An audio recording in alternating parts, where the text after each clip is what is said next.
How I long to go back into my mother's womb, to be rocked in that warm water. I'd love to go back right now, just for a few minutes, to feel safe. And if death came then, at least I wouldn't be alone.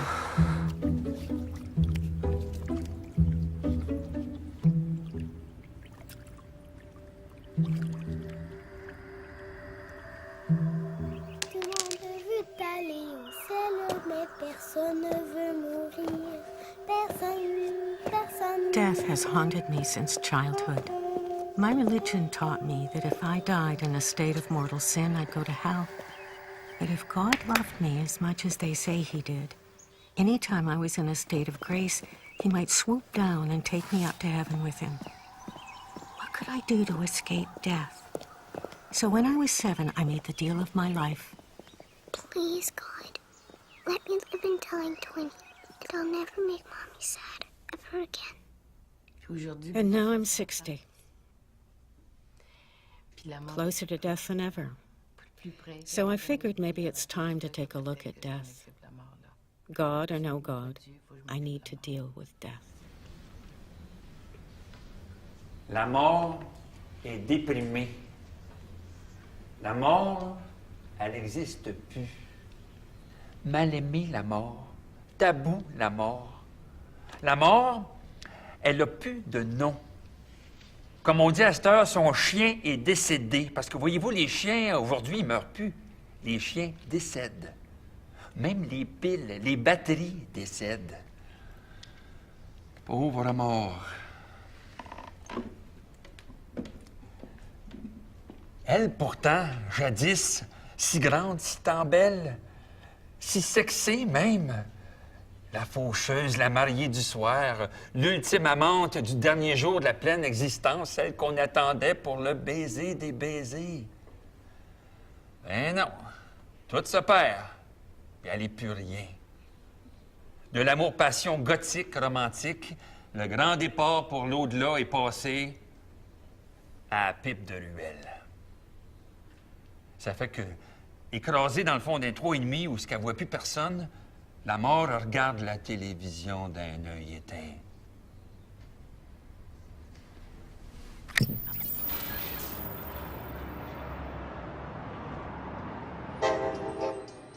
La mort, ça reste toujours, pour soi, un inconnu. Ça reste aussi une espèce de bête sauvage. Est-ce qu'on peut apprivoiser toutes les bêtes sauvages et les faire siennes? Je n'en sais rien. Et peut-être qu'avant d'apprivoiser la mort, on devrait apprendre aussi à apprivoiser la solitude. Et vous savez, toutes nos vies personnelles sont une série de deuils.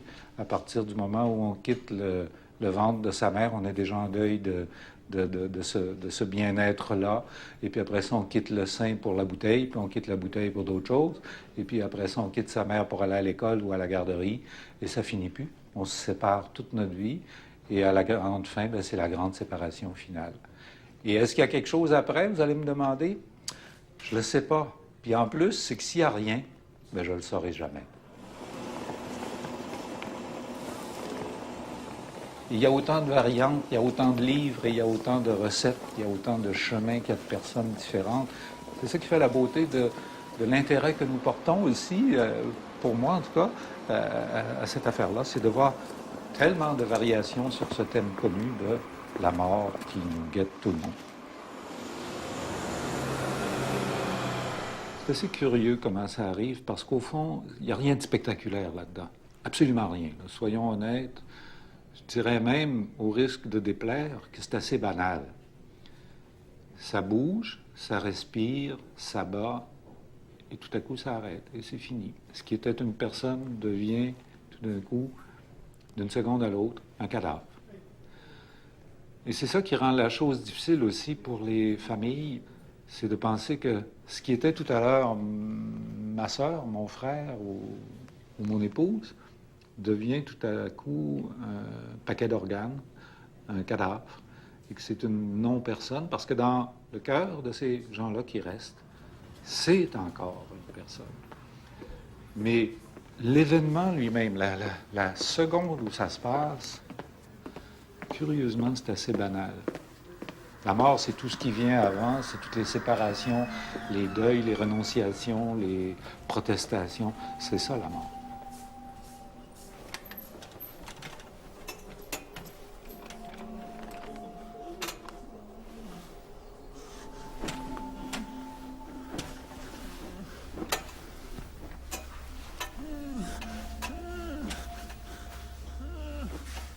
Mario was 40 with 2 young children, the head of a successful business, a take-charge kind of guy. He was so alive in a life he loved. From his cancer diagnosis to his death took 3 months. He died clutching the bars on his bed, screaming, "I don't want to go."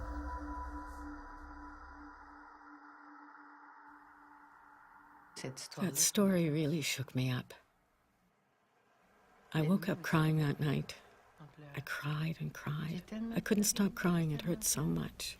J'arrivais pas à arrêter de pleurer. J'avais tellement de peine. I had never felt such sorrow, and I've cried a lot in my life. But I'd never felt a sorrow like that. It's so huge. Tellement immense, là. I thought, a man can't die like that. It's too horrible. I've got to do something. That's what drove me to make this film. It was urgent. It had to be done right away, right now.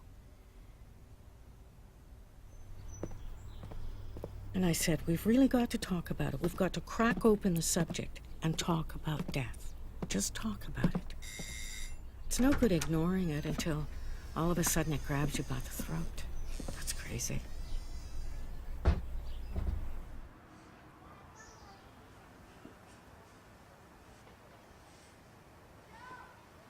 Alors, ce qu'on est en train de faire actuellement, c'est de s'engager à vivre l'année qui suit comme si c'était la dernière de notre vie. C'est sûr personne n'appelle la mort. C'est pas ça. C'est le but de cette démarche-là, c'est d'éveiller notre relation à la vie. En utilisant la conscience, une conscience vive de la mort, on pourrait dire une conscience même dans le fond du cœur de la certitude de notre mort, c'est amener, éduquer en nous, réveiller en nous un sens du précieux de chaque instant de notre vie. C'est bon qu'on se prépare en se disant, il faut que j'y donne du temps. Aussi, si c'est possible, d'essayer de ralentir durant vos journées. Ralentir.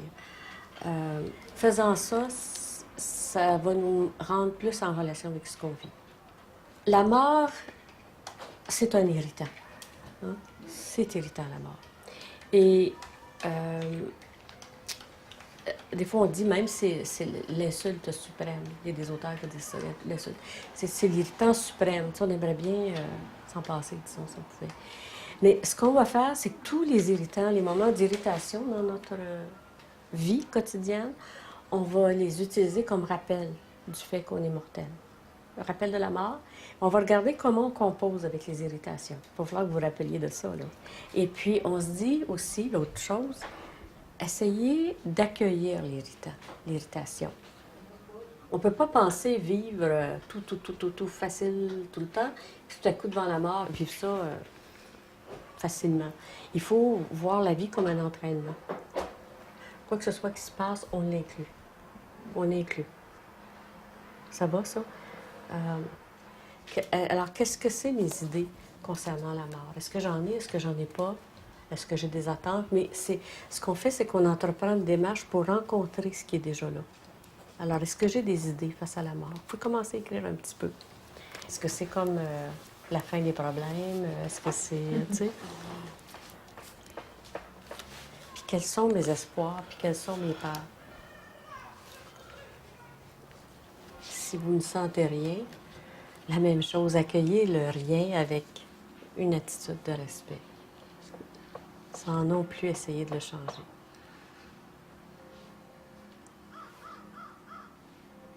I worry about spending a year living as if I'm going to die. I don't want to attract death.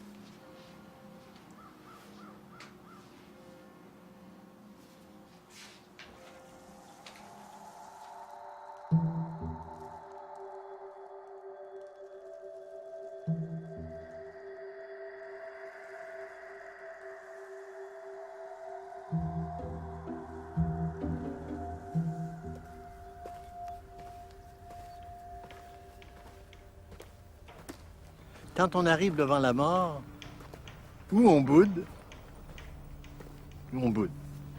C'est pas vrai. Parle-moi pas. Je veux pas voir personne. Laisse-moi tranquille. C'est fatal. La mort physique telle qu'elle, là, elle est cruelle, telle qu'elle soit. Il y a quelque chose, le corps résiste, mais l'esprit désire. Le corps ne veut pas partir, mais l'esprit, lui, jusqu'au dernier moment, imagine que ça peut durer. Et ce qui me frappe, c'est ça. Tout à coup, le corps se tait. Et en même temps, tu sens qu'il y a quelque chose dans la salle ou dans la chambre. Il y a quelque chose, mes jeunes appellent ça les énergies, je trouve le mot est beau. Il y a quelque chose qui reste. C'est toujours émouvant, et c'est toujours beau, et c'est toujours vrai. Personne ne triche. Ceux qui pleurent, ceux qui se plaignent, ceux qui crient parce que ça fait mal, ils sont tous vrais et on n'a pas envie de les juger. On a une seule chose à faire, c'est de les aimer comme ils se présentent, avec leurs limites. Au-delà de toute l'odeur, de tout visage crispé et tout ça, on sent quelque chose de plus fort que la mort qui vient. Et très souvent, le mourant a des éclats de croyance, d'espérance, tout à coup, inattendu, lorsque arrivent ces derniers moments. Et ce n'est pas à cause du prêtre qui va l'accompagner, ni à cause du rabbin qui va venir le voir. C'est tout à coup, ça lui vient. Ce qu'on appelle en termes techniques une grâce, une gratuité, ça lui vient.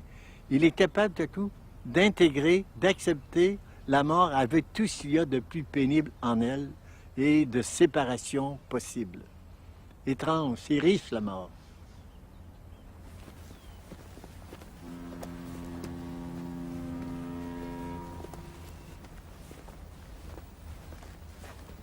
On considère la mort comme une ennemie aujourd'hui parce que on a peur d'elle, premièrement. Et ensuite, elle est considérée souvent comme la fin d'une existence. Comme si au bout d'elle, il n'y avait plus rien, c'était le néant. Et devant le néant, on hésite toujours, on a peur.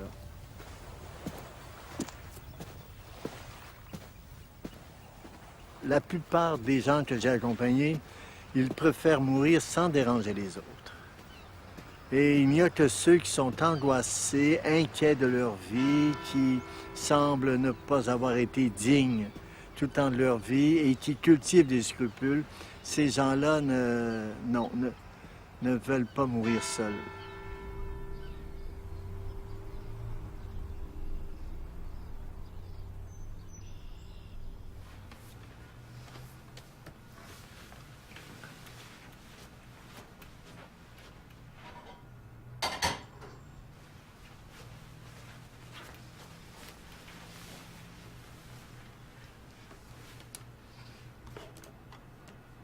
Life squeezes us. We find out who we really are. We find out what comes out. My time in prison was an opportunity for deep transformation. I just became inspired to see how can I help here? How can I be of help?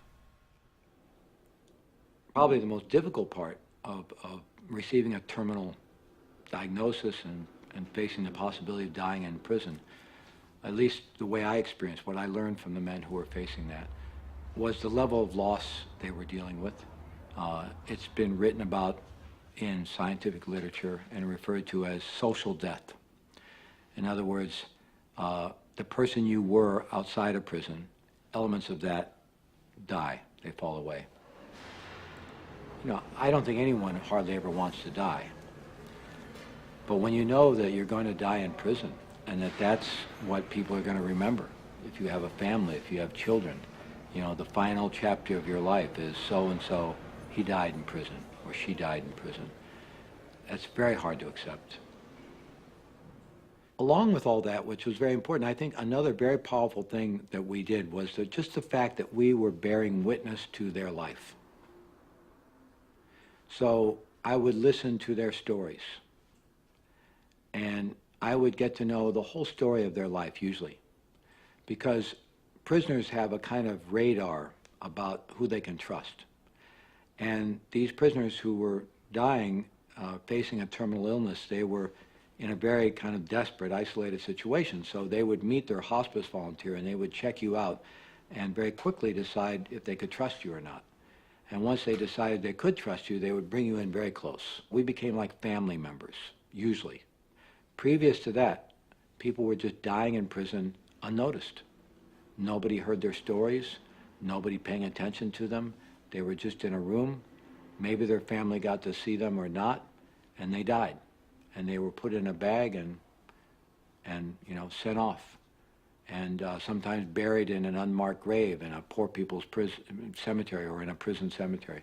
So they just kind of disappeared. There was nothing, their death was not honored by their community in any way. You know, I remember one patient I had who I didn't particularly like to begin with.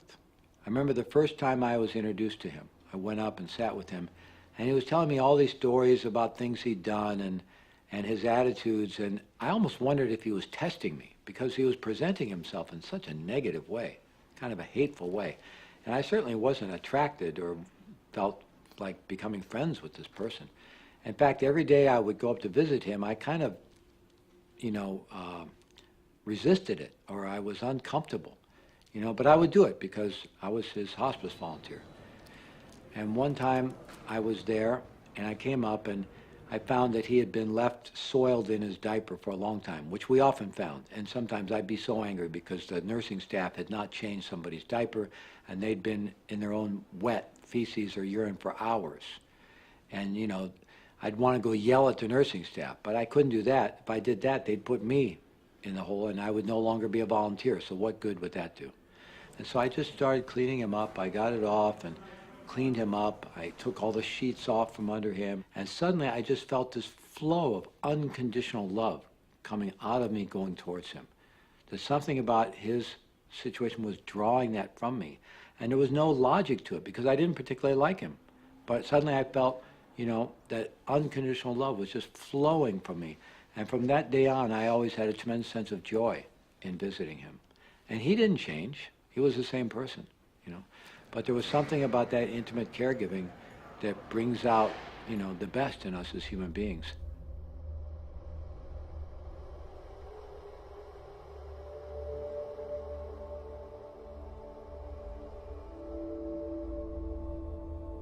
Joe was a Native American from New Mexico.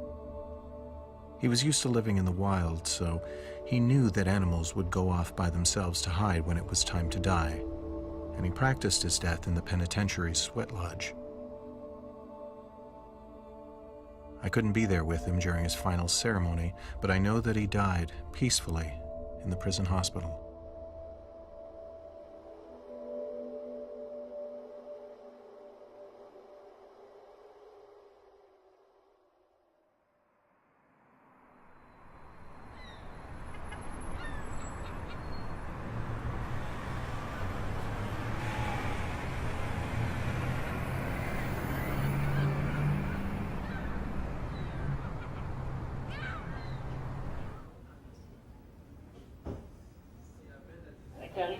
Victor Marc Isler.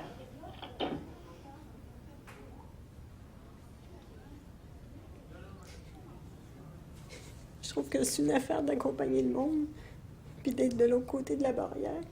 Puis c'est une autre affaire d'être dans la chaise de celui qui est en train de vivre l'expérience. Puis je me dis, j'ai l'impression d'être en train de boucler la boucle de quelque chose comme soignante, tu sais.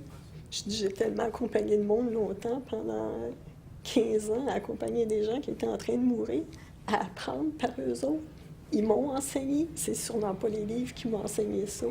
Eux autres m'ont enseigné quoi dire, quoi pas dire. Puis quand je m'éloignais de ça, mais ils m'ont enseigné vraiment beaucoup. Puis je pensais jamais, je pense qu'on pense pas se retrouver dans un contexte comme ça, tu sais, où ce coup-là, c'est moi qui est dans leur chaise, qui est dans leur lit, qui est dans leurs souliers, dans le fond, tu sais. Puis j'ai la trouille, comme eux autres ont eu la trouille, tu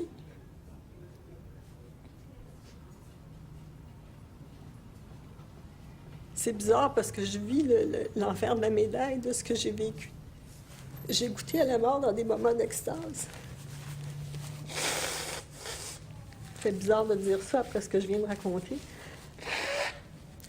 Et je me suis retrouvée à côté de gars, de femmes, puis dans des moments donnés où j'étais sans le savoir, juste probablement parce que je suis quelqu'un de tellement nerveuse que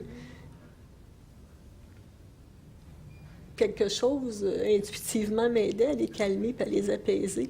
J'étais dans la chambre d'un résident à un moment donné, puis j'étais comme en train vraiment de l'apaiser, puis juste de centrer sa respiration, puis de l'aider à se calmer. Puis au moment donné, il a vraiment arrêté de respirer, mais je suis sortie en même temps que lui, dans ce moment-là. J'étais assise sur la chaise, mais en même temps, je savais être consciente d'être en bilocation, tu sais, d'être avec lui. Puis ce que j'ai ressenti après cette expérience-là, puis après les autres expériences qui se sont répétées souvent pour moi, c'était comme j'avais accès à une capsule de bonheur que j'ai pu connaître juste quand mes filles sont nées, que je pouvais comparer à une naissance, à quelque chose. Il y avait tellement plein d'amour dans la chambre à ce moment-là que je ne peux pas décrire. Je ne peux pas convaincre personne de ça. Je peux juste dire que je l'ai ressenti. Puis ça fait bizarre d'avoir connecté ou d'avoir rencontré cette force d'amour à travers la mort. Puis maintenant, quelques années après, me retrouver encore dans la terreur de cette mort-là, alors que moi, je crois maintenant assurément qu'il y a quelque chose d'autre, puisque j'ai vécu des moments puis des rencontres qui m'ont emmené là-dedans. Isabella, t'as localisé Isabella. Oui. Ce qui me passe par la tête, Violette, aussi, c'est que dans quand je me replace dans mon rôle de soignante, d'infirmière, de celle qui... on va dire celle qui sait, mais pas tout à fait vrai, celle qui apprend au fil des jours avec les autres, j'ai un certain pouvoir, tu sais, j'ai un certain pouvoir une force, une force puis un contrôle, tu sais, d'avoir la possibilité d'influencer et de diriger. Quand je me retrouve ici aujourd'hui, je me suis retrouvée en fait souvent avec le sentiment de perdre tout ça, tu sais, d'être... J'en faisais des blagues, je disais d'être Françoise les fesses en l'air, tu sais. Je disais, on se retrouve dans une nudité ici, c'est comme... Je dirais pas qu'on est des numéros, mais c'est pas tout à fait ça, c'est juste que il y a pour moi en tout cas, il y a eu une perte de mon identité, tu sais. C'est comme... Bon, j'ai tout perdu, tu sais, c'est comme... Je deviens comme... plus Françoise, juste une maladie, dans le fond, qui... avec un paquet d'étiquettes puis de mots compliqués que j'aimerais mieux pas comprendre. Puis quelque part, quand je suis au plus vulnérable de ma peine, de ma souffrance, je vois plus rien de tout ça. Puis quand j'émerge de ça, puis qu'il monte une certaine paix, des capsules de paix, je suis capable de voir qu'est-ce que j'ai à réajuster, même à partir d'où je suis dans ce lit-là, tu sais. Je pourrais pas dire que j'ai encore à l'étape de pouvoir les bénir, ces moments-là, mais au moins je suis capable de les reconnaître, puis de me dire, bon, regarde, t'es là, puis t'as telle expérience à vivre là-dedans, puis tes limites à mettre, puis tes choses à dire, tu sais. Puis je pense que je l'aurais jamais fait avec cette rapidité-là si je ne m'étais pas retrouvée dans un lit d'hôpital comme ça, tu sais. C'est comme... Ça m'oblige à me regarder, puis à... Claudine, se localiser, s'il vous plaît, Claudine. Si je peux dire quelque chose, c'est peut-être d'être encore plus vrai, tu sais. D'être encore plus comme un oignon dépouillé, tu sais. Je dirais que j'ai rencontré à la fois la terreur et la félicité à l'intérieur de la mort, tu sais. La lumière puis la noirceur, la plus noire, tu sais. Puis si j'avais le goût de changer comme ça les soins, j'aurais juste envie de dire, bien, les gens qui filent pas, prenez-les dans vos bras, c'est tout, tu sais. Touchez-les, écoutez-les, puis taisez-vous.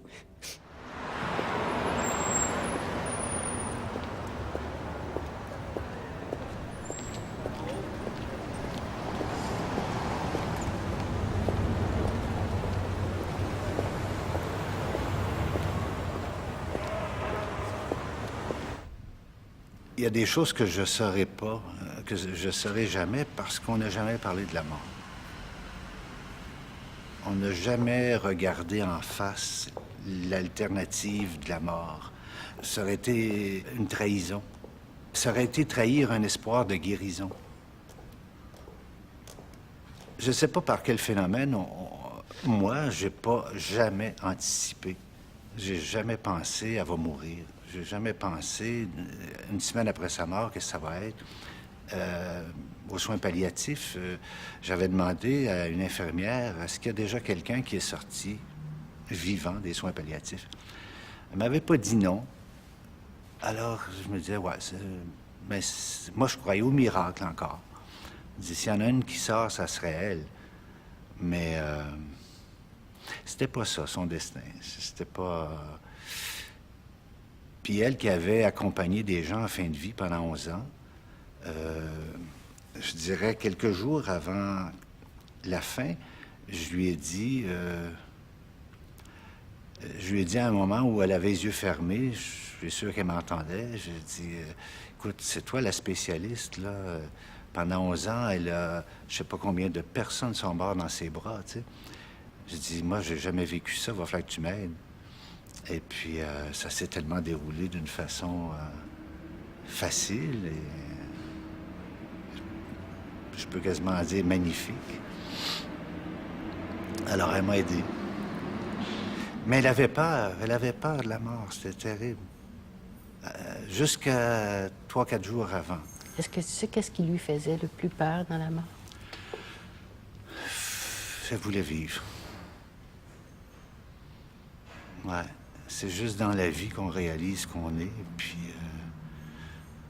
après ça, on a beau se dire, il n'y a plus d'inquiétude une fois qu'on est de l'autre côté. On ne sait pas où, mais non, je crois qu'elle voulait vivre. Je crois en même temps qu'elle avait atteint quelque chose. Qu'elle avait trouvé une certaine paix aussi. En tout cas, elle est morte en paix. Elle est morte en priant. Je lui tiens la main, puis je vois que quand je commence le Notre Père, elle suspend sa respiration pour entendre des paroles. C'est comme ça que je l'ai compris. Et là, je vois... Alors, je fais des pauses et longues. Après ça, bon, je dis, oui, la nuit est jeune, on va dormir encore, mais ah oui, il y a une prière que tu aimes plus que les autres. Je vais te la faire une dernière fois. Et je fais un « Je vous salue Marie ».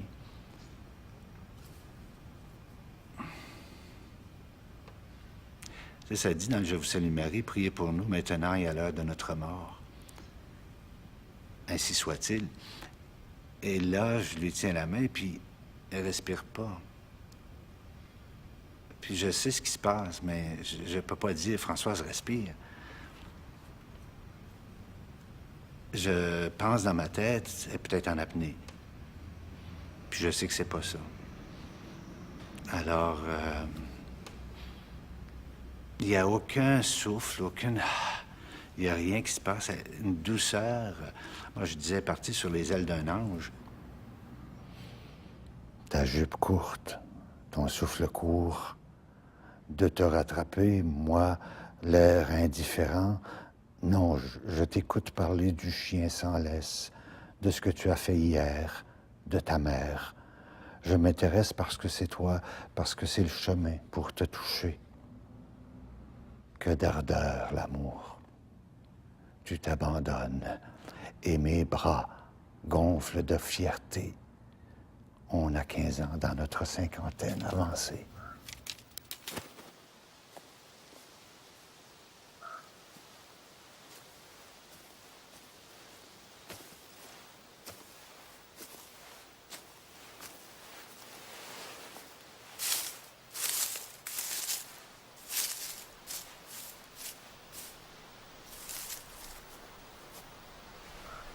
Françoise was supposed to be the main caregiver throughout the film.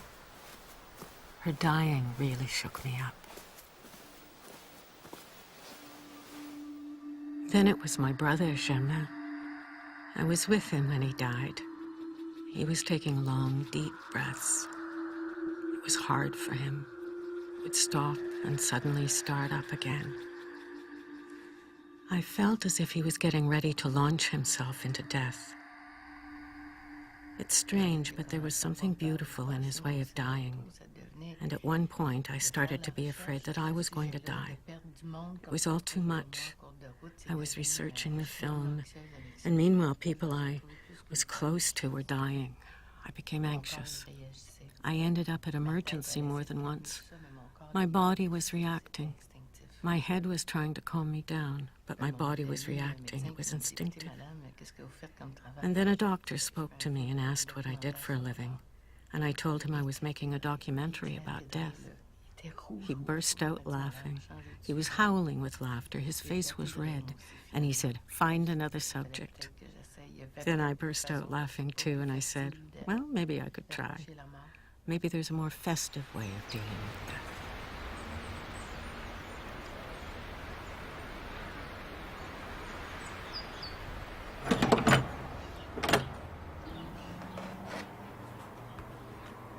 Ah là, oh, c'est ça. Oh là là, c'est impressionnant, votre cave. Voilà, André, après toi. Oui, ça sent le fromage, hein? Ah, c'est les fromages, oui, c'est les fromages de plusieurs années.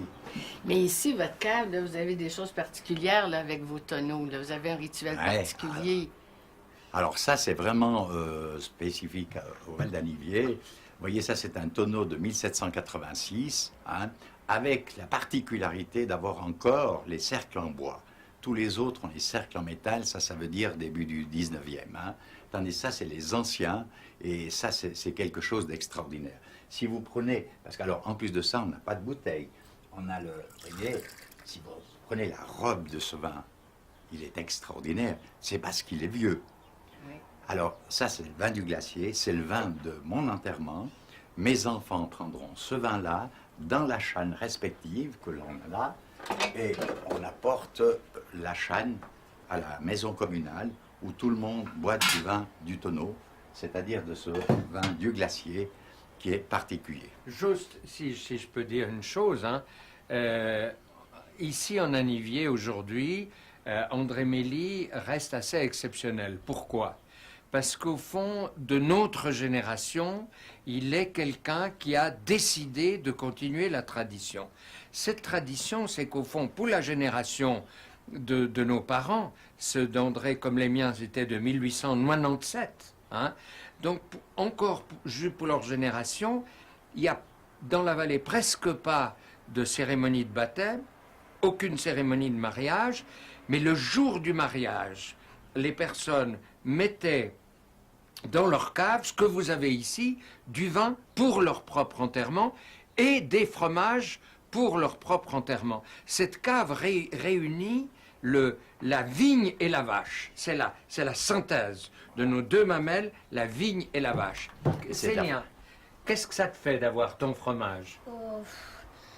Je vais peut-être reprendre la cave. Tu as peut-être... Ah, mais c'est gonflé. Tu penses que tu es déjà dans ta cave ici? Ouais. Et puis ça, c'est ton fromage qu'on partagera quand? Le jour de ma mort, par exemple. Le jour de ta mort. On partagera, donc en 2008, toi tu vas mourir en 3008, à 100 et quelques années. Donc ce jour-là, on va partager ce fromage. Tu crois qu'il sera encore bon? Peut-être. Vous voyez la robe de ce vin, hein, il est extraordinaire, il est dynamique en plus. Oui, hein. Et vous savez, pour savoir un vin s'il est bon, s'il n'est pas madéré, puisque ça correspond un petit peu au Xérès ou au vin jaune du Jura français, vous faites comme pour déguster un parfum sur la paume de la main, vous avez la médecine totale de la vinification du vin. Alors regardez, il n'est pas piqué du tout. Il est sucré. Il est... Et la robe qui est extraordinaire. À vous les honneurs. Merci. On fait ça tous en même temps. Oui. Mais exceptionnellement aujourd'hui, on peut oui. imaginer que Célien, tu boives un coup avec Ah, nous. on boit toujours une petite goutte. Hein? Tu bois des fois. Quand on vient à la cave, des fois, je bois un petit peu. Voilà. Alors, à votre bonne santé. Est-ce qu'il y en a un petit verre Santé. pour lui? Non, non, on boit ensemble. On va ensemble, d'accord. Santé. Santé. À ta santé, à à votre votre santé. Hein? Merci. Et alors, Violette, Mais je trouve ça intéressant. Oui. dans le mot intéressant, qu'est-ce que on peut savoir à vue de nez, vous aimez? Oui, j'aime. Oui, j'aime ça. C'est juste que le goût, je m'attendais pas à ça. C'est assez prononcé. On dirait que ça goûte un petit peu le cognac. Mais oui, alors le cognac, il est voilà, long. Là, c'est une connaisseuse. Voilà, hein, c'est une connaisseuse. Ouais. Voilà. Hein? Ça Il goûte est long. C'est ça qui m'a surprise un peu. Voilà, c'est un peu le cognac, exactement. Oui. Cette tradition, elle montre l'importance du vin au moment de la mort. Chez nous, c'était capital. Quand les parents d'André sont morts, il n'a pas arrêté d'être à la cave. Il a servi à boire.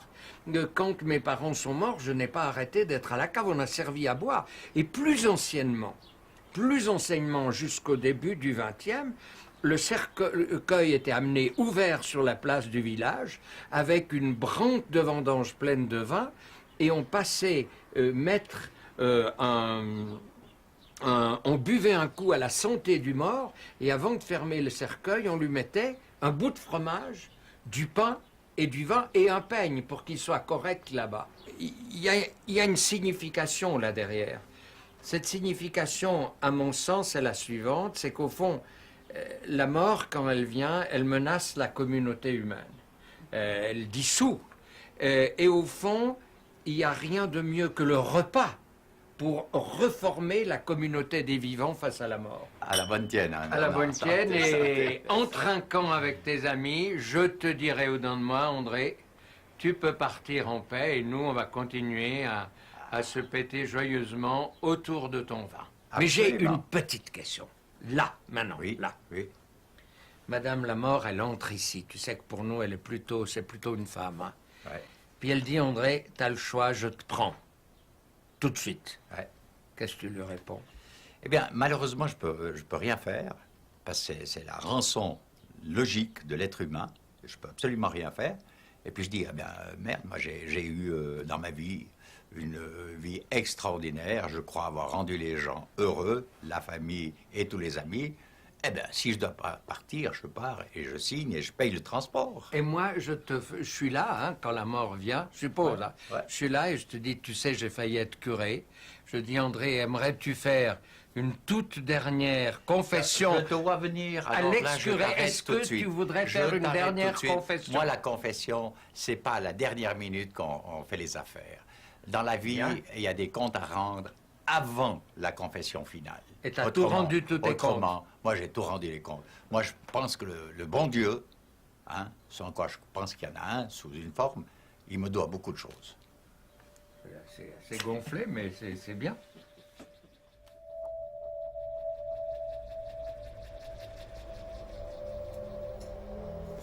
Serge was a joker, the life of the party, and he was on the verge of death. The room was very still and solemn. His family were focused on his breathing. His brother said, "I think he's going now." But then the man opened his eyes and said, "Not yet. That was just a rehearsal." And while they were all laughing, he died.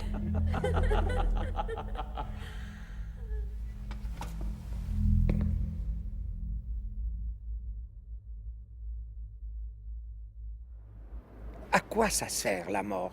Je ne sais pas qui l'a inventé. Mais pour moi, la mort sert à ça. C'est qu'elle nous tient éveillés. C'est que tant qu'il y a en moi la méditation de la mort, le travail sur la mort, il y a en moi des yeux ouverts sur les questions fondamentales. Qu'est-ce que exister? Qu'est-ce que finir? Pourquoi nous sommes là? Qu'est-ce qui se passe?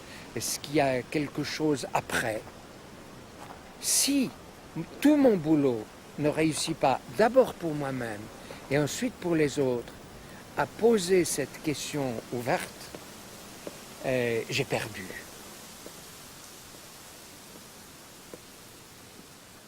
ça fait la deuxième fois que tu t'attaques à la mort. Toi et la mort, qu'est-ce que c'est?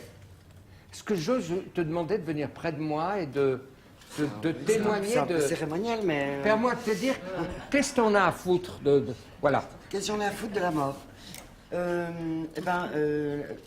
La toute première fois que j'en ai eu vraiment à foutre de la mort, c'était quand j'avais 10 ans et que mon grand-père est mort.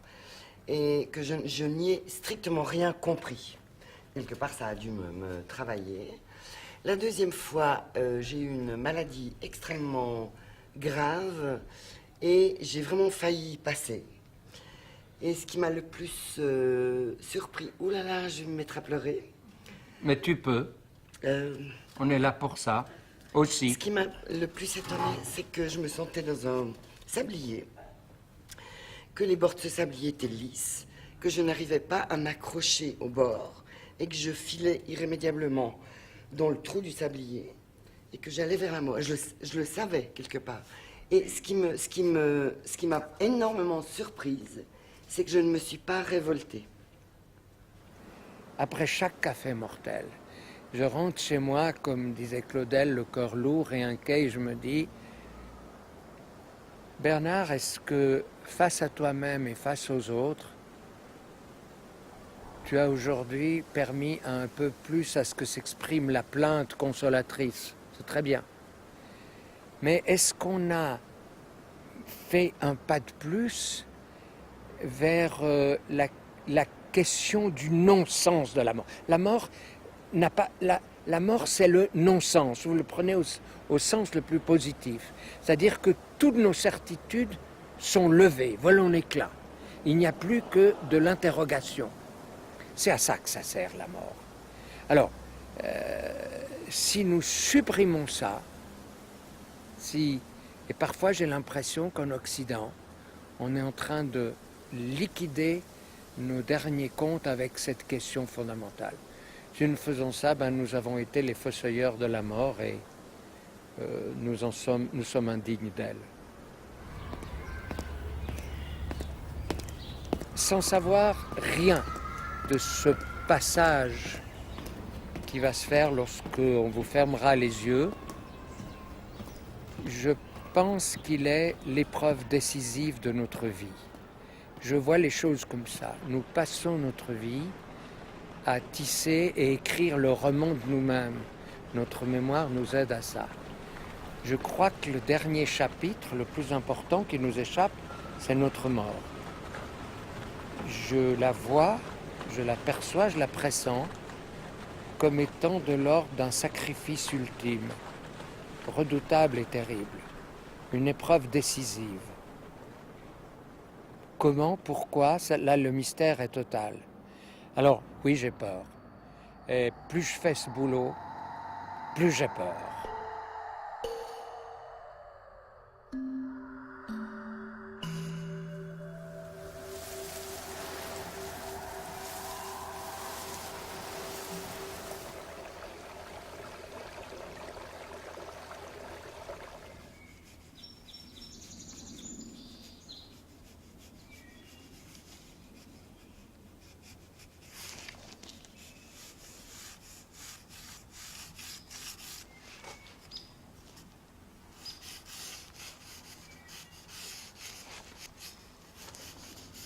Margarita,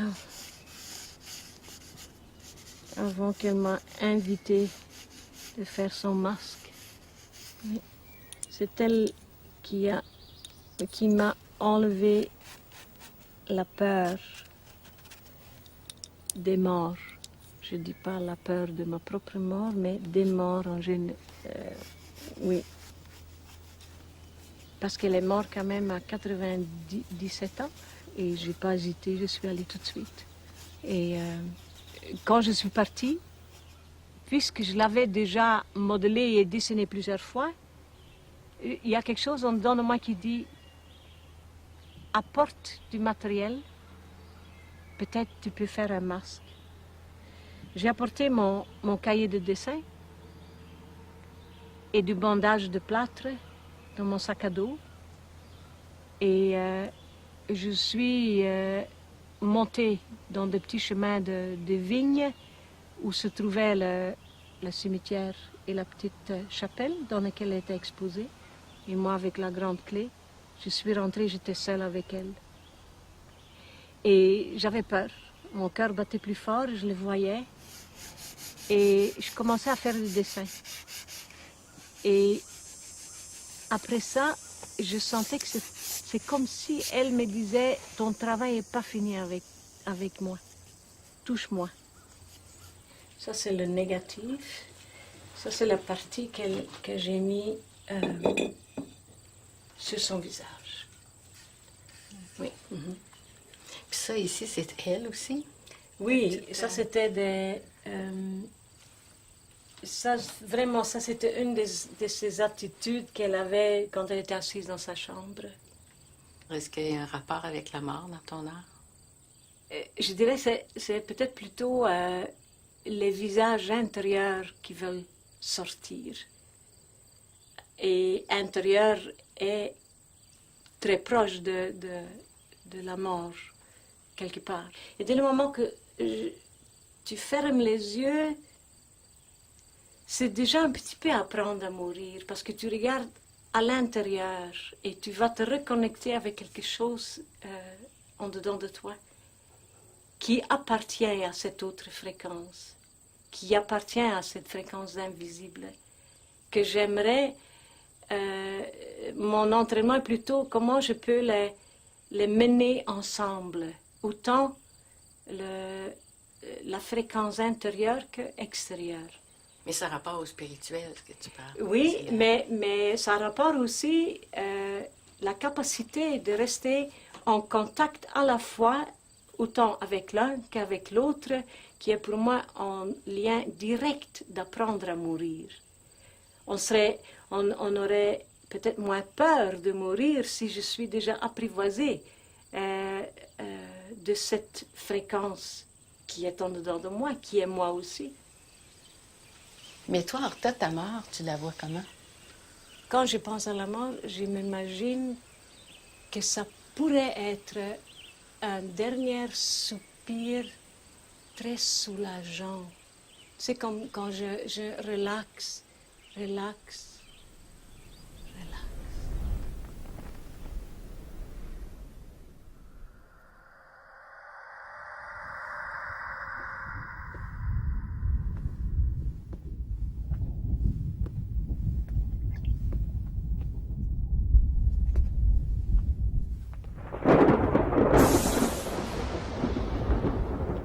Edith had so much rage bottled up that you could feel it when you got near her.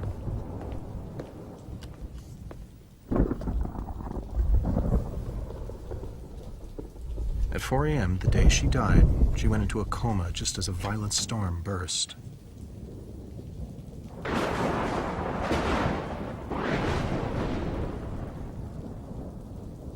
Her last breath was accompanied by a tremendous clap of thunder.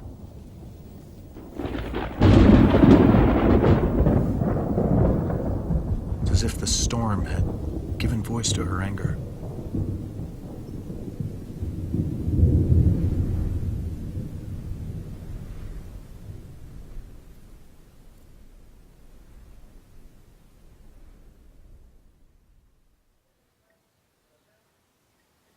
Pense toujours un petit peu plus. Toi, c'est comme ici, on n'en parle même pas. C'est ici qu'il faut le développer un petit peu. Ben, moi, c'est bon de savoir que je respire pas en urgence. Ah, t'es pas maintenu là, non, C'est tu bon, respires. ça. Mais tu ferais pas tout ce que tu fais dans la vie si tu étais juste là, tu sais. Ça va? Ça fait que continue. Puis c'est surtout important de le faire assez souvent pour que ça devienne un réflexe. Plus automatique. Tu te rends compte, tu respires. Et ça, bon, il faudrait que tu travailles pour t'aider. Oui. Puis quand tu meurs, il faut que tu essaies de respirer là, mais c'est là qu'il est difficile de respirer. Non, ce n'est pas nécessairement. Quand tu meurs, tu fais de ton mieux.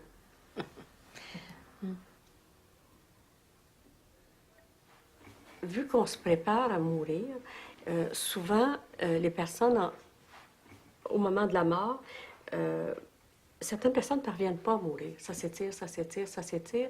Et souvent, ce qui se passe, c'est qu'ils ont sur le cœur des lourdeurs accumulées de chagrin ou de culpabilité ou de colère immense. Et ce qu'on va essayer de faire, c'est de diminuer ça, peut-être se réconcilier, parvenir à se réconcilier au moins avec nous-mêmes. Puis aussi, si des personnes nous ont fait vraiment du tort, leur pardonner ou du moins désamorcer la souffrance qu'ils vous ont faite. Et quand on dit pardonner, ça ne veut pas dire qu'on excuse les personnes pour les agressions ou les abus qu'ils nous ont fait subir. Ça va? Prenez le temps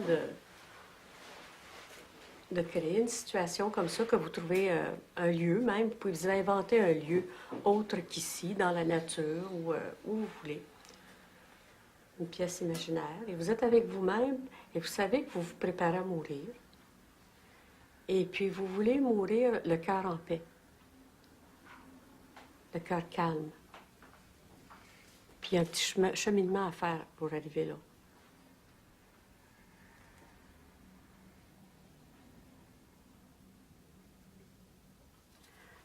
Dans votre cœur, vous invitez le soulagement, l'énergie, la clarté que cette réconciliation-là, ce pardon vous fait sentir. En fait, l'exercice que tu nous fais. The exercise on forgiveness you had us do took me way back. Dans mon enfance, Back to my childhood. ça m'a ramené à mon To my father. He was a scary man. abusé quand j'étais jeune. Après ça, c'était quelqu'un qui était violent aussi un peu. My father abused me when I was a little girl. He was sent to jail for it. Moi, j'ai été Once my father went to jail, en prison, j'avais I was 13. I never saw him again. jamais revu après ça. Et I realize now that it's something I've repressed. occulté dans ma vie. Once he was gone, when I was 13, the fear started to go away. De 13 ans, j'ai commencé la I was still scared for a while, but when I realized I would never be in the same room with him again, things got easier. Ça a été plus facile. Your talking about forgiveness makes me think I should go to forgive him. But inside, I wonder what there is to forgive him for. Pardonner. Je me dis, il y a un problème. And I think there must be something wrong if I feel I don't need to forgive him. Vraiment complètement occulté. It means I've really repressed all of that. Moi, j'ai vécu ça, mais c'est comme une autre It's as if I went through it, but it happened to someone else. And it feels strange to face it all again. avec ça parce que If it's that repressed, it means that there's a part of my life that's not quite c'est une working. vie qui va pas bien, tu sais, à travers. Over all these years, that's what I realized. Puis ce qui est monté, And what c'était, came up, a phrase that popped up was, la phrase qui montait, I'm c'était lousy at vraiment love. l'amour. Je pense que quand I think when your earliest relationships with your father, with your family is so wrong, so twisted, then it's hard to grasp the concept of love, especially the idea of loving yourself. que j'ai I realized that I didn't always look out for myself, acknowledge myself, consider my needs and desires. tout à m'aimer finalement. It was hard for me to love myself. Descendant That's what I realized when I went back to jusque-là. that.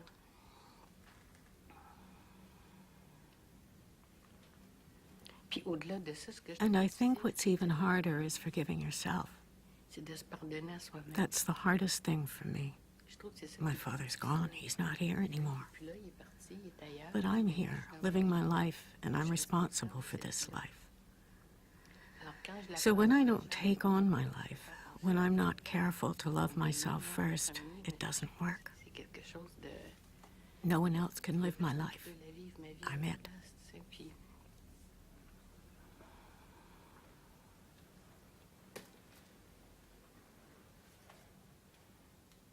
je peux pas I can't blame it all on my father. It's up to me to live my own life now and to get beyond it. travers ça.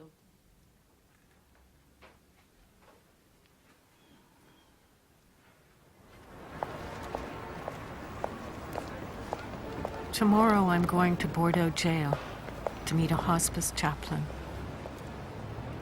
Oddly enough, this is the prison where my father was incarcerated years ago. Once again, I'm meeting God and death. The little girl reappears, sheltered in my woman's body. We all spend a large part of our lives recovering from our childhood. Maybe death is our last chance to heal. Autrefois, là, au 19e siècle, là, On appelait les condamnés à mort, ceux qui étaient exécutés, les voleurs de ciel.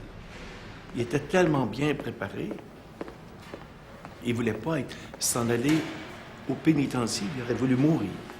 C'était exactement ça.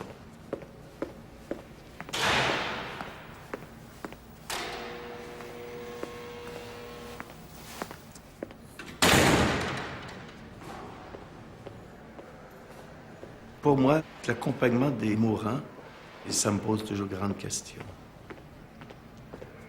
C'est le moment de la mort, Le moment de ce passage qui reste pour moi, on entre dans le mystère. On n'a jamais quelqu'un qui est revenu nous dire comment ça se faisait. Hein? Puis on ne peut pas arriver et dire comment ça se fait, on ne l'a pas vécu, l'expérience. Et plus on vieillit, plus on réalise que ça s'approche. Mais on a le goût de vivre. Là, j'ai un ami qui vient de mourir, un grand ami. 40 ans, on se téléphonait tous les jours. Mais on ne se voyait pas souvent. Et là, je savais qu'elle allait mourir. Je lui ai parlé dans l'oreille. Mais j'avais pas hâte qu'il meure, mais je savais qu'elle allait mourir. Mais j'ai dit, quand il va mourir, que là, il va avoir épuisé toutes ses ressources, je vais lui parler. Là, il va être dans une autre dimension. Et là, je vais lui dire, Mathieu, fais quoi pour moi maintenant? Tu sais, toi, tout ce qu'on te parlait, toi et moi, de Dieu, de la mort et toutes ces choses-là, tu les connais, tu vois tout ça maintenant. Tu es dans une autre dimension. Mais j'avais hâte qu'il meure pour qu'on entre en contact réel. Là. Et c'est ça que je fais. Je lui parle. Quand je prépare l'homélie, par exemple, pour des funérailles, ça m'apparaît comme une absurdité, la mort et la souffrance, puis un scandale. Et c'est un scandale pour nous autres, puis c'est un scandale pour Dieu aussi. Parce que le livre de la sagesse dit, Dieu n'a pas créé la mort, il ne se réjouit pas de voir mourir des êtres vivants. Il nous a créés pour une vie impérissable. Donc Dieu ne veut pas la mort, il veut qu'on vive. Et quand les gens disent, Dieu est venu me chercher, c'est pas vrai. C'est pas Dieu qui vient chercher. Ça veut dire qu'il viendrait chercher un enfant de 2 ans, qu'il l'arracherait à ses parents. C'est pas un Dieu d'amour, ça. C'est un faux Dieu. Dieu veut qu'on aille jusqu'au bout de notre cire, comme une chandelle qui va au bout de sa cire, puis après ça, il s'éteint. Et que ça fait partie de la condition humaine, hein? Puis après ça, il nous accueille. Moi, j'ai une vieille tante qui est morte à 102 ans. Elle est allée au bout de sa cire, une vieille fille.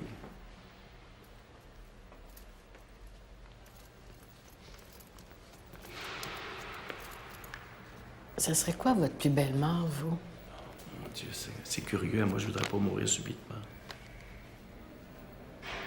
Je veux vivre dans ma foi cette préparation à ma rencontre avec Dieu, puis avec tous les gens que je connais. C'est ça.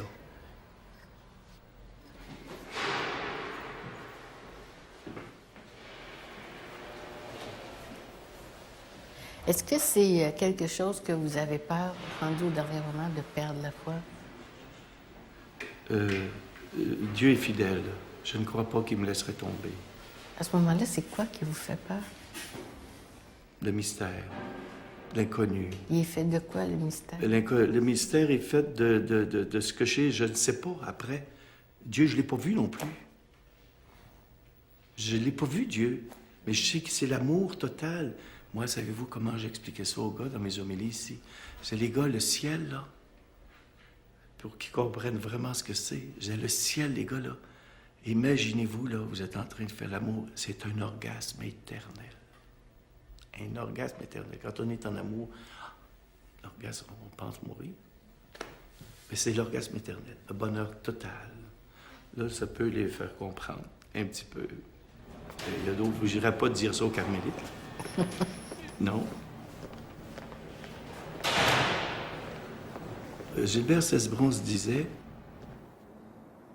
La mort ferme les yeux des mourants pour ouvrir les yeux des vivants. »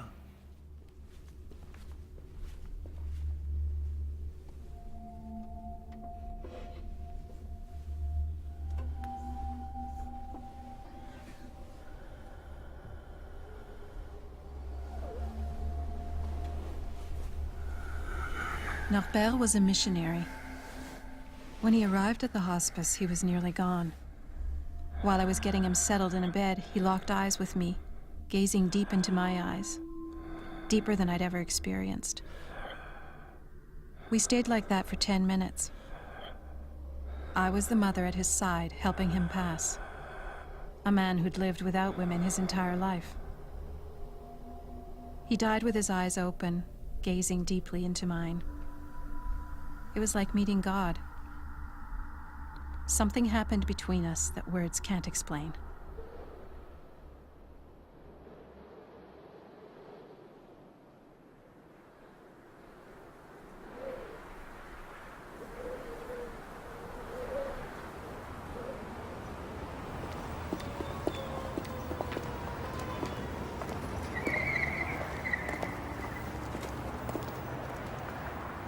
Je ne crois pas en Dieu, dans la mesure où je n'ai pas besoin de Dieu. Ce n'est pas une hypothèse pour moi pertinente. Par exemple, sur le plan scientifique, maintenant on connaît l'histoire de l'évolution humaine avec Darwin. On comprend que l'homme n'a pas été créé par Dieu un jour. L'homme est un produit de l'évolution. Alors, voilà. Quand vous allez mourir, votre âme, il n'y a pas d'âme, il n'y a rien, il n'y a pas d'essence Non, de vous qui allez... Non, je subsistais dans le souvenir de ceux qui m'ont aimé. Mais vous imaginez, un jour, l'univers va mourir. Il n'y aura plus personne même qui va se souvenir que l'univers a dû exister. Alors, non, je ne crois pas à cette substance. D'ailleurs, je n'ai jamais entendu une définition plus ou moins précise de ce que c'est l'âme. Pour moi, Ça ne vous interpelle pas, ça, l'âme? L'âme, non. Ce qui m'interpelle, c'est des valeurs, c'est des façons d'agir, de penser dans la vie. Mais l'âme, je ne sais pas ce que c'est. L'âme, on a un cerveau et on a un corps qui sont en interaction. Avec ce cerveau-là, on crée des merveilles. On crée la musique de Mozart, de Bach, la poésie, la recherche scientifique. C'est ça. C'est ça, la production de l'âme, sa grandeur et sa petitesse, parce qu'on est finalement un grain dans l'océan du cosmos. Mais dire qu'on a une âme, je ne sais pas de quoi on parle. C'est quoi, à ce moment-là, le rapport d'un athée avec la mort? Pour un athée, la mort fait partie de la vie et la vie fait partie de la mort. C'est un mélange complexe. Je pense qu'apprendre à vivre, c'est apprendre à mourir aussi. Et pour... la mort génère de l'angoisse, bien sûr, génère de l'angoisse. On peut se demander pourquoi elle génère de l'angoisse. Elle génère de l'angoisse pour les croyants aussi. Hein, l'angoisse, par exemple, d'aller en enfer, là, ça doit être une très grosse angoisse, ça, de souffrir dans les feux éternels. Là. Alors, donc, toute forme de mort, selon nos croyances, génère de l'angoisse. Alors, ceux qui croient en Dieu ont une certaine réponse, la vie éternelle. Ceux qui ne croient pas en Dieu, l'angoisse, le défi de l'angoisse est une énergie positive qui nous apprend à profiter de la vie, à retrouver le plaisir, la joie dans, non pas l'éternité après la vie, mais dans l'éternité de l'instant. Puis c'était marqué dès ma naissance que j'allais mourir et que j'allais retourner dans le cosmos. Et j'espère le plus possible que je vais mourir, le sourire aux lèvres. Je ne dis pas que je vais réussir, je ne dis pas qu'il n'y aura pas une certaine angoisse. Bon, pour ce qui est du rituel. Mais moi, je vous arrête tout de Oui. suite, parce que quand vous me dites je vais retourner dans le cosmos, qu'est-ce qui retourne dans... Quelle partie de vous qui retourne dans le cosmos? D'abord, on va me brûler, puis on va répandre mes cendres soit dans l'escalier pour éviter qu'on glisse, ou dans la rivière pour... Non, mais il y a une loi de la physique qui dit rien ne se perd, rien ne se crée, alors je retourne dans l'univers.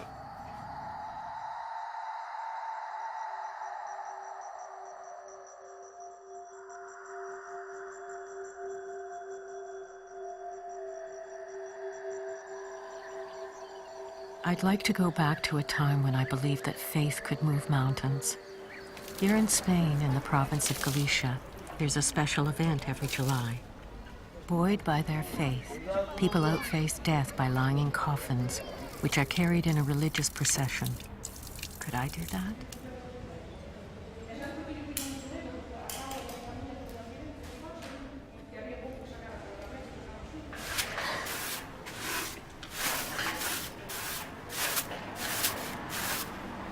Maria, Maria. Maria? Si. Bonjour, Maria. Je voulais savoir, vous êtes en train de préparer la fête pour Santa Marta demain? Quería saber si están preparando a iglesia para a festa de Santa Marta. Sí, estamos preparando todo. Je me demandais si c'était possible d'aller dans un cercueil comme les personnes qui font des demandes et des offrandes à Sainte Marta. A ofrenda hai que facela antes, non é na hora, o sea, tú ao largo do ano o que che pasa, ou se tes un problema ou qualquer cousa, pois pides a ofrenda que queres facer, non?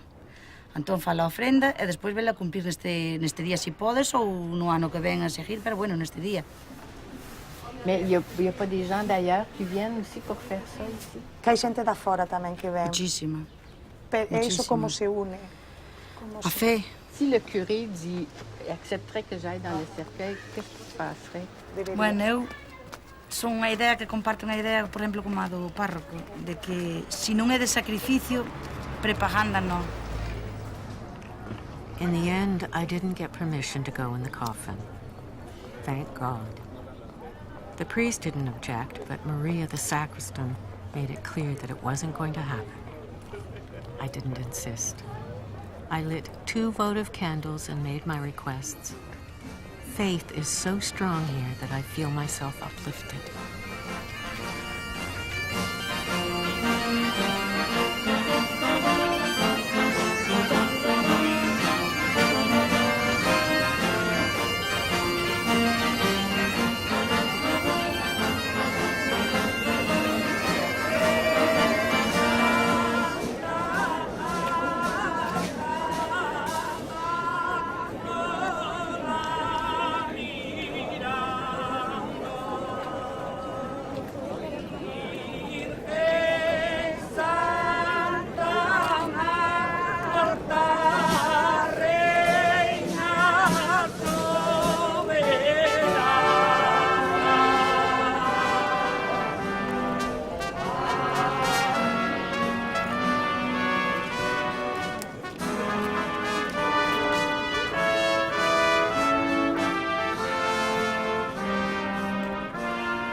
Quand est-ce que vous avez fait la procession?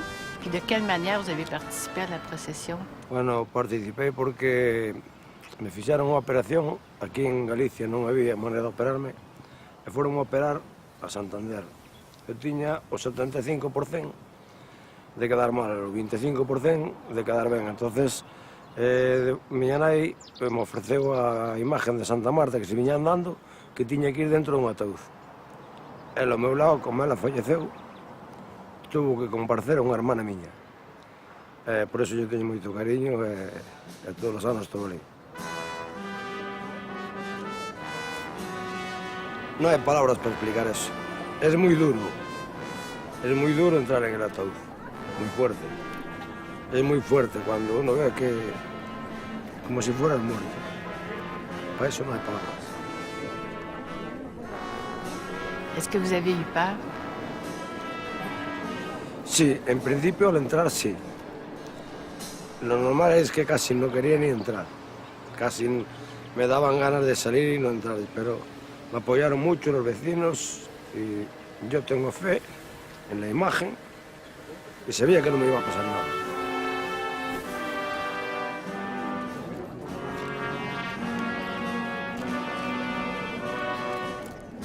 No, yo he dicho que en Galicia que el culto a la muerte formaba parte de nuestras tradiciones más ancestrales. Y con la llegada del cristianismo, muchas de estas tradiciones se fueron reconvirtiendo y dando otros carices. Por eso yo hablaba de la tradición celta que estaba muy ligada al culto a la muerte, en el que los muertos formaban parte de la vida de los vivos. La cultura de cada país, eso que está por debajo, esa forma de entender las cosas, quizá yo me refería a que la vida de los muertos, que la muerte no se ve como una ruptura total, sino que la vida de los muertos estaba muy integrada en la vida que hacíamos los demás, en la vida de los vivos. Eso ya era una forma, una tradición que ya venía muy anterior al cristianismo. Ahora, la fiesta nuestra es puramente cristiana, claro, claro.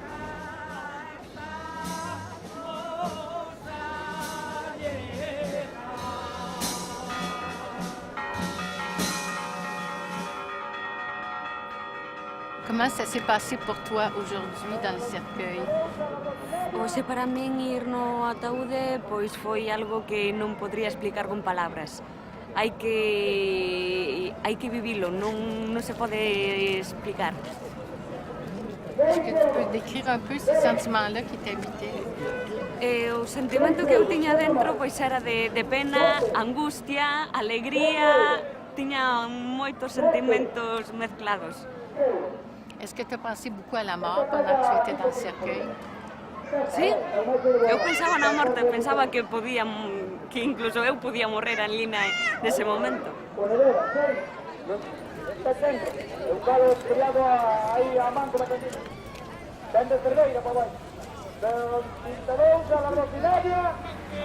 Vous voyez la mort comment?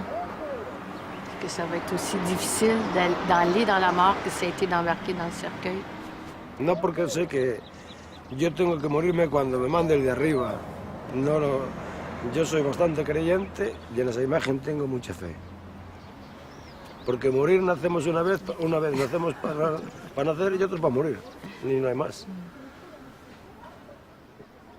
Es así la vida. La vida es así. La vida es muy dura.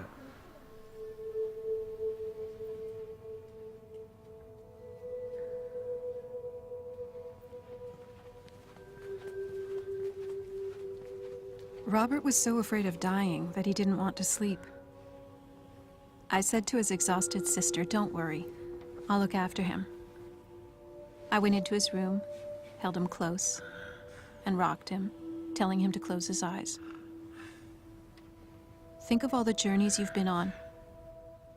The elephants you're going to see won't be gray, they'll be pink. He leaned on my shoulder and went to sleep. A few seconds later, he was dead.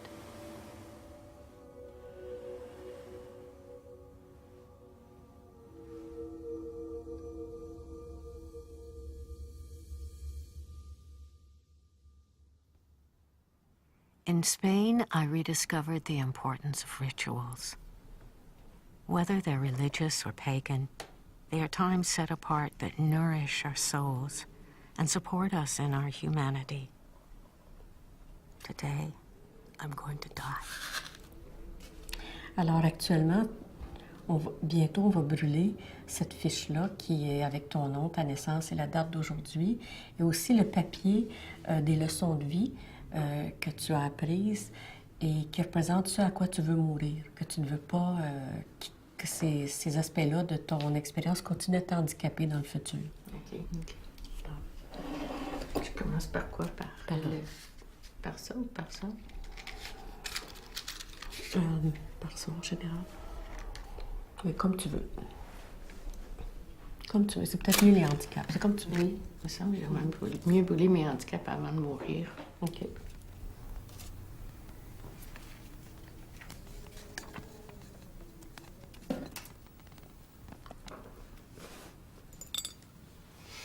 Le moment de la mort est arrivé.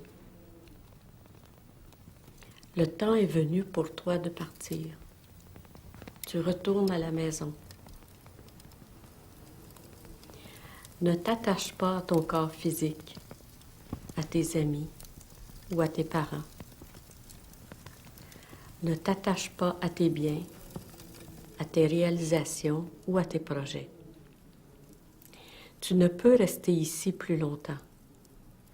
Le moment de la mort est arrivé pour toi, comme cela arrivera pour chacun de nous sans exception. La mort est un aspect ordinaire et inévitable de la vie. Mon ami, tu te sens lourde. Tu as de la difficulté à ouvrir ou à fermer les yeux. Ton esprit devient incohérent. Celui-ci est parfois agité et parfois engourdi. Les objets que tu regardes deviennent vagues. Il se peut que tu vois des images comme des mirages dans un désert.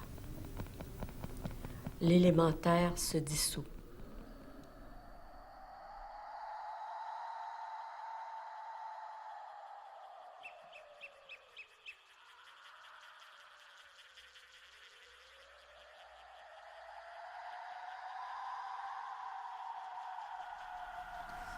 Take me back, oh hills I love. Lift me from this lonely bed.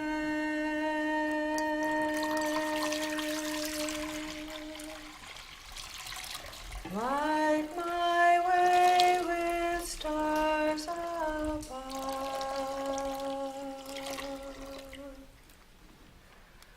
Curl soft winds about my head. I have 3 children, and 2 boys, and then I had a daughter.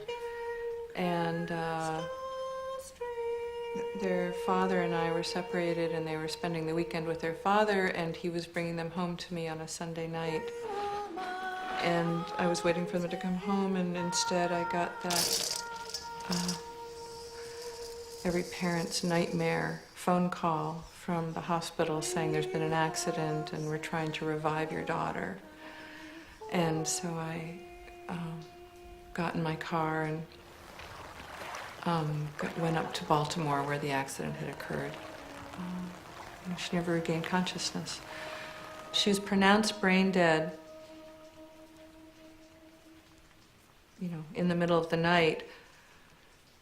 And there's a law in our state where they actually have to wait 8 hours to make sure there's no change before they're actually pronounced dead. And so there was that 8-hour period, and then it was now nighttime, and we couldn't get a funeral home to come to the hospital in the middle of the night. And so actually in our case, the intensive care unit, the doctor on call there, or in charge there, allowed us to keep her overnight on life support until we could take her home. So it was about 24 hours. And then we took her home for 3 days after, 2 days, 2.5 days after that, and washed her and dressed her. And then kept her at home for 2.5 days before we went to the church for the funeral. So it's unthinkable. It's unthinkable to have to, as a parent, to have to begin to think about funeral arrangements for your child. So we want to thank Dion for volunteering to be our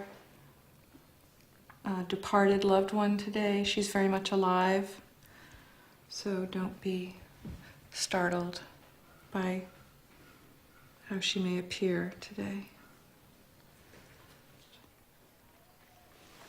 Make sure the mouth is closed.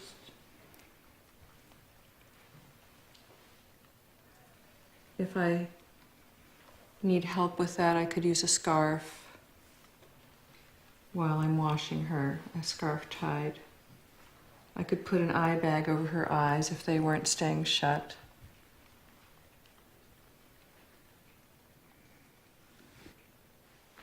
I would move to the bladder, make sure there's something waterproof underneath, and I would just press the bladder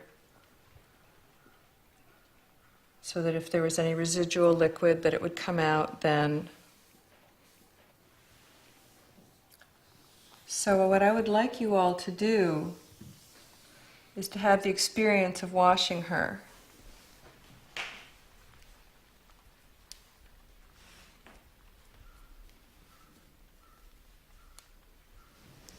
How can you be so strong?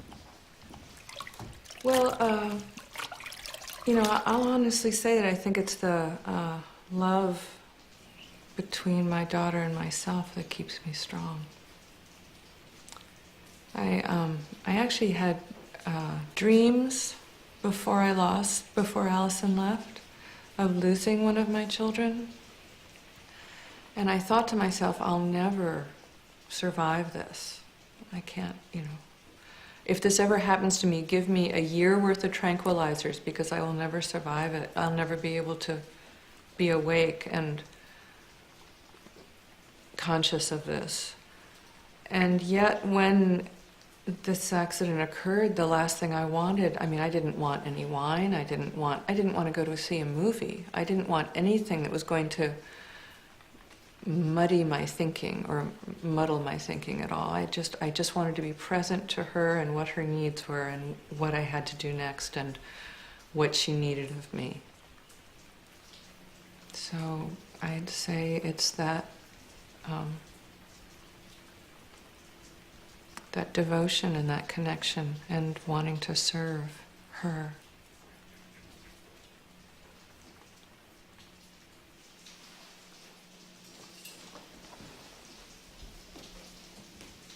She's still with you? I don't know if I would say that when I teach, it's like she is with me, but I do feel that she is the inspiration behind what I do. And I do feel that because of my experience with her and my own mother and others, that I can teach from that place that is the doorway or the threshold between this world and the world of the invisible. So I can stand at that place and right at that junction point and speak to both sides. It's frightening. There's definitely a moment of fearfulness, a moment of, you know, I'm about to enter a place of the dead. And I do have to take a deep breath and then move forward. But I also like to clarify that I'm not an alternative funeral director. My job is to educate the families to care for their own departed because it's their loved one. It's not my loved one. It's my belief that our departed are still with us. It's, you know, I was brought up to believe that there's a life after death. And if there's life after death, then where is she? And what does she need? And what is she doing? And so, yes, I would say I do believe that she's still with me, especially when I need her.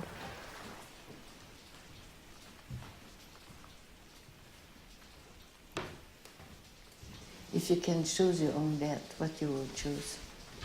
I would like to die with dignity if I could, and just be peaceful. And then, you know, I've chosen where I want to be buried, and I'm hoping that, you know, and I'm hoping my sons will dig the grave, and because I think that will help them. I think it's important for us to have these physical tasks to do, also as far as the healing of the grieving. If we can actually, you know, dig the grave, or wash the body, or lift the body. You know, these are all things that, because in our grief we need something to do, which is why everyone starts cooking when someone leaves, because they need something to do. And one of the advantages to home funeral care is that there's a lot to do, because we're doing it. But as far as my own death goes, yes, I mean, and where I want to be buried is not even near a road, so they're going to have to carry me some distance, and you know, they're going to be swearing and, you know, they're not going to be happy about it. When they'll be, you know, and then I hope it'll be a peaceful place for them to go and visit.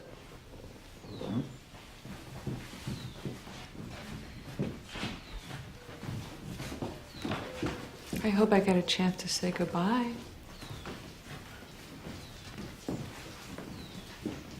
Goodbyes are important to me.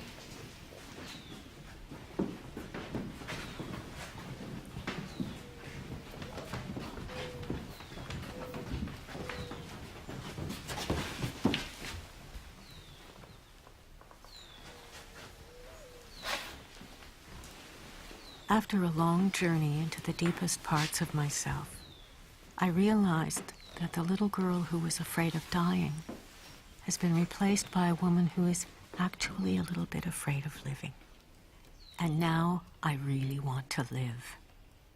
I want to tell myself every day, Violette, find a way to be happy. And what I want most is to be in love again.